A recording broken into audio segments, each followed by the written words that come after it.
জাতীয় প্রেস ক্লাবে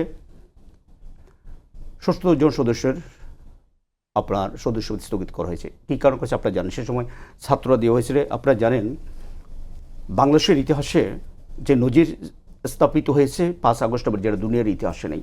সরকার পালানোর সাথে সাথে সাংবাদিকদের পালিয়ে যেতে, নিজেরা পালিয়ে গেছেন, কেউ কেউ নিজেরা পালাতে গিয়ে ধরা পড়েছেন অপরাধ বোধ থেকে। কারণ ওরা এত বেশি দালালি করেছে, এত বেশি ছাত্র উস্কে, যে আপনার টিভিগুলোতে যে আপনি যদি দেখেন, সেই টিভিগুলোতে যেভাবে উস্কানি দেওয়া হয়েছে ৪ তারিখ, ৩ তারিখ, ২ তারিখ দেখেন আপনি, এটা কোনো গণমাধ্যমের এটা কাজ হতে পারে না।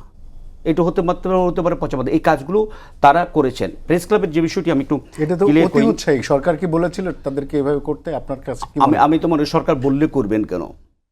সাংবাদিকতার কাজ হলো চ্যালেঞ্জ মোকাবিলা করা, এটা চ্যালেঞ্জিং পেশা। ওনারা করেছেন তো, এই কাজগুলো তো হয়েছে, এটা তো আমাদের চোখের সামনে হয়েছে। চ্যালেঞ্জ নিতে ভয় পাইছে তখন না? এই কাজগুলো তো সেখানে হয়েছে।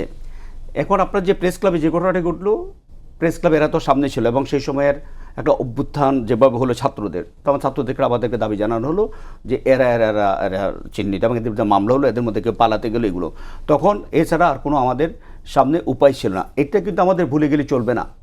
যখন আওয়ামী লীগ আমরা নির্বাচিত কমিটিকে হটিয়ে জাতীয় প্রেস ক্লাব দখল করলো, দখল করার পর আমাদেরকে কোনো চিঠি দেওয়া হতো না কোনো অনুষ্ঠানে, এটা অনেকে হয়তো জানেন না।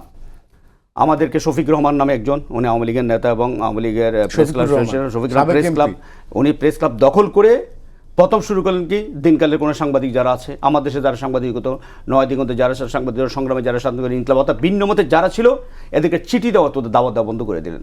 আমাদের সামনে প্রতিষ্ঠাবার্ষিকীতেও আমরা যেতে পারতাম না, ক্লাবের মেম্বার, আমরা তো ক্লাবের কর্মকর্তা ছিলাম দীর্ঘদিন। এই কাজগুলো প্রথম শুরু করে দিলেন তারা। বিশাল করে শেখ মুজিবুর রহমানের একটা ছবি টানিয়ে পুরোটা দলীয়করণ, প্রতিদিন আওয়ামী লীগের নেতা এনে পুরো ক্লাবটাকে একটা দলীয়করণ চূড়ান্ত পর্যায়ে নিয়ে যায়। সেই সময় আমাদের ৪২ জন সাংবাদিকের বিনা কারণে মেম্বারশিপ বাতিল করে।